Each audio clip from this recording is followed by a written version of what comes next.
Une fois qu'on a quitté les premiers reliefs sur lesquels on a des pentes fortes et donc des rivières plutôt en tresse, on va tomber sur un deuxième type de réseau qui s'appelle le réseau méandriforme. Ce réseau est caractérisé par un chenal unique qui, lui, a une forte sinuosité.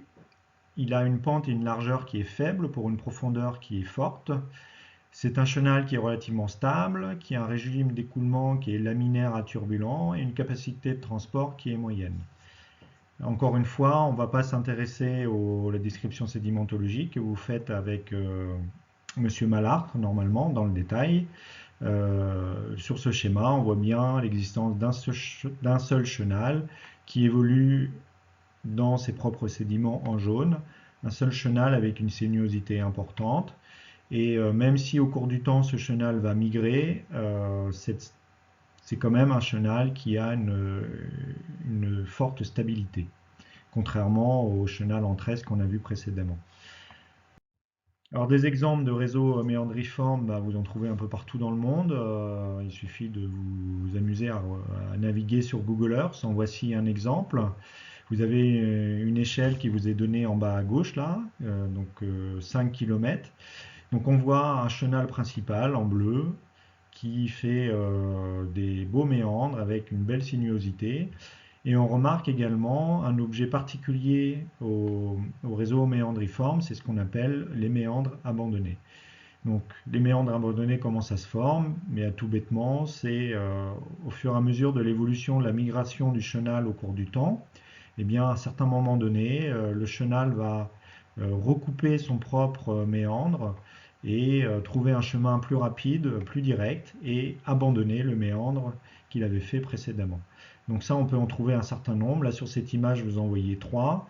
Et en fait, si vous regardez bien l'image, on voit d'autres traces d'anciens méandres qui ont été, comme je souligne ici, comme je souligne ici, qui ont été maintenant comblés, alors que les trois méandres qu'on voit là sont encore remplis d'eau.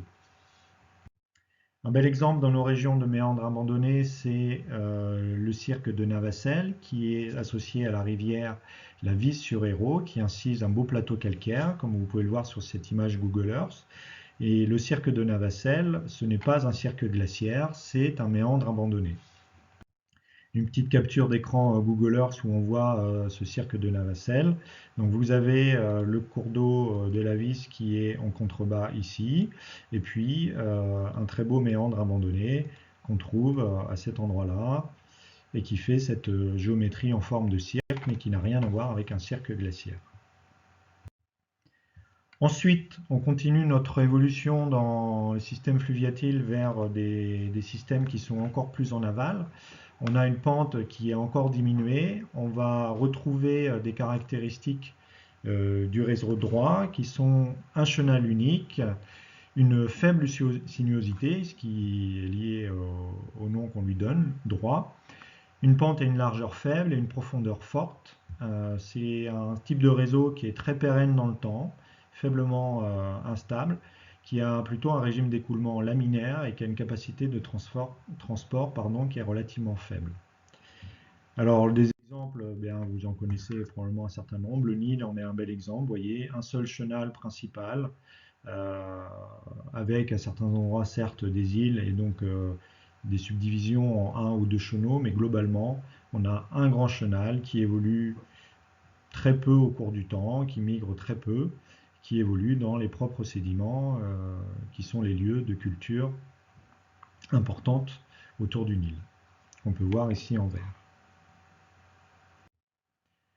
Autre élément géomorphologique qu'il faut distinguer au niveau des rivières, et ça c'est vrai pour les trois types de réseaux, c'est la notion de lit mineur et le lit majeur. C'est probablement des choses que vous avez déjà entendu parler, mais que je suis obligé de rappeler dans ce cours pour que tout le monde ait bien les bonnes informations. Le lit mineur, qu'est-ce que c'est? C'est la zone d'écoulement permanente et privilégiée en période d'étiage. Et on le distingue du lit majeur, qui est la zone d'écoulement temporaire privilégiée en période de crue. Donc c'est important de géomorphologiquement distinguer ce lit mineur de ce lit majeur, notamment pour prévenir tous les aléas d'inondation. On le voit bien sur le schéma que vous avez à gauche, là, que j'ai trouvé sur Internet, où on a le lit mineur avec le chenal emprunté uniquement en période d'étiage, Donc c'est la zone d'écoulement permanente. Et en période de crue, on voit que la rivière déborde de son lit mineur et s'étend jusqu'à son lit majeur. Et vous avez un certain nombre d'habitations qui sont inondées par ce débordement. Au-dessus, on va trouver des reliefs plus importants, et là on sort du lit majeur et on est protégé par rapport au risque d'inondation.